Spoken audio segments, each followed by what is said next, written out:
La première est la multiplication des réseaux. Force est de constater, c'est que ça intéresse énormément de complémentaires santé aujourd'hui. La deuxième problématique est l'ouverture de ces réseaux. On a vu avec la loi Fourcade l'article 22 bis qui s'est transformé en article 54 qui obligeait les réseaux fermés à accepter tout opticien qui en ferait la demande sous réserve qu'ils acceptent les grilles tarifaires et les termes de la convention. Donc le risque est tout simple, c'est qu'ils atteignent des exigences de baisse de tarifs du même niveau que les réseaux fermés. Sauf que là, on n'aura pas pour l'opticien de retour sur investissement puisque la fréquentation risque de ne pas être au rendez-vous. Il faut quand même se poser la question, quels sont mes clients, quels sont les complémentaires, ou en tout cas quels sont les assurés que j'ai derrière mes clients sur ma zone de chalandise. Est-ce qu'aujourd'hui je vais diminuer mon chiffre d'affaires? Est-ce que je vais avoir une fréquentation supplémentaire?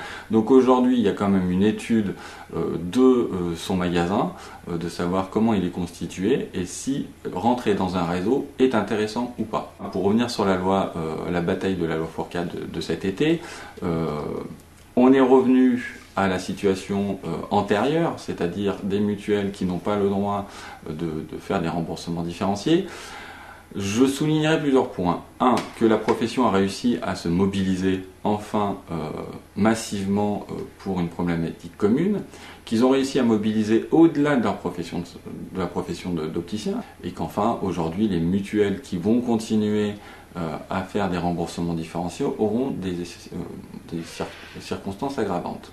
Donc aujourd'hui, c'est de continuer à faire passer leur message et un petit peu à galvaniser le réseau d'opticiens et de professionnels de santé pour apporter une réponse à ces réseaux. Le risque est élevé d'une sortie de contrat de l'optique, surtout qu'avec la crise, on s'aperçoit que les Français vont être obligés d'arbitrer. La FFSAD, fin août, a montré qu'on avait un début de décollecte en santé. Donc qu'est-ce qu'on va sortir des contrats de santé?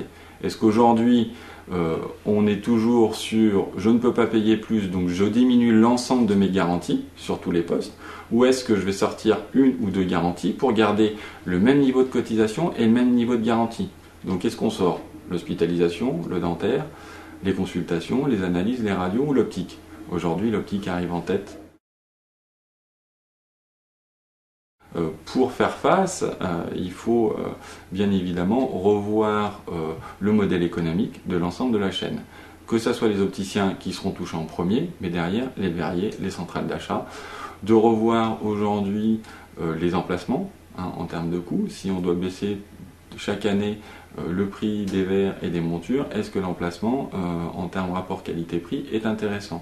Les surfaces de vente, est-ce qu'il ne faudra pas à un moment donné récupérer de la surface utile jusque dans l'atelier du magasin? De l'autre côté, il va falloir que les opticiens retrouvent des sources de revenus. Donc ça peut être au travers de la prévention ou des délégations de tâches, mais là il faudra que ce soit rémunéré, d'arrêter le tout gratuit, ou trouver des activités connexes.